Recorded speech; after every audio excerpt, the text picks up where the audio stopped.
c'est pas la fête qui fonctionnait dans les affaires sociales, par exemple. Absolument d'accord avec vous, simplement que je dirais que ce n'est pas uniquement politique, c'est aussi culturel. Parce que c'est aussi culturel.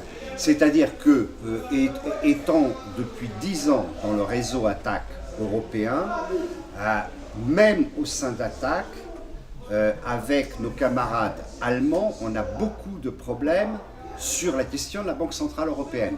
Parce qu'il y a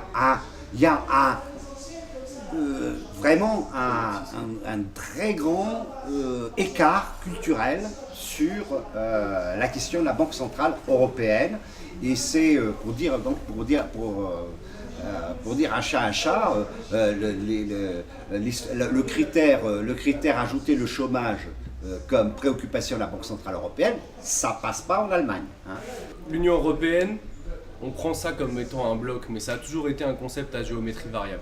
Depuis le début, globalement, l'Union Européenne, ça se construit à l'initiative de certains pouvoirs, de certains États.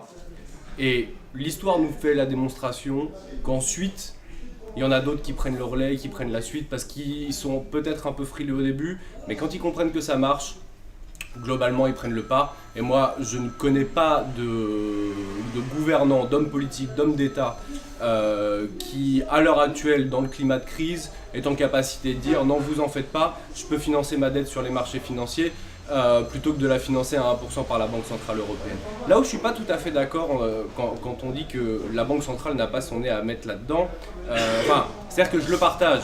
La Banque Centrale n'a pas à être en capacité de décision sur les questions sociales. Je suis tout à fait d'accord. Ce qu'il faut tempérer néanmoins, c'est que pour mettre en place des politiques sociales, il faut les financer. Voilà, c'est ça. Et donc ça, c'est ça qui est fondamental. À un moment, il faut être en capacité de faire financer ces politiques sociales par la Banque Centrale Européenne, non pas par les marchés financiers comme on le fait à l'heure actuelle. C'est pour ça que la Banque Centrale n'a effectivement pas son mot à dire, puisque la Banque Centrale, si on la prend à l'exemple d'un pays, c'est l'organe qui distribue la monnaie. Voilà. En gros, c'est ça, c'est l'organe qui gère la monnaie. Et de tout temps, cet organe-là a été au service des politiques, quelles qu'elles soient, que ce soit des politiques de gauche ou des politiques de droite. Là où on a un problème, et effectivement il y a un souci culturel globalement avec la Banque Centrale Européenne et l'Allemagne, c'est que les Allemands sont globalement traumatisés de la dernière grande crise qu'il y a eu en 29, où tout le monde a l'image de ces gens qui allaient payer une baguette de pain avec des brouettes de Deutschmark. Bon, pour autant, à l'heure actuelle, les Allemands savent pertinemment, et les économistes allemands le savent aussi, et les conseillers de Madame Merkel le savent très très bien, on n'est pas dans un problème inflationniste, on est plus ou moins dans un problème, à l'inverse, un problème déflationniste, ou en tout cas on tend à le devenir de plus en plus.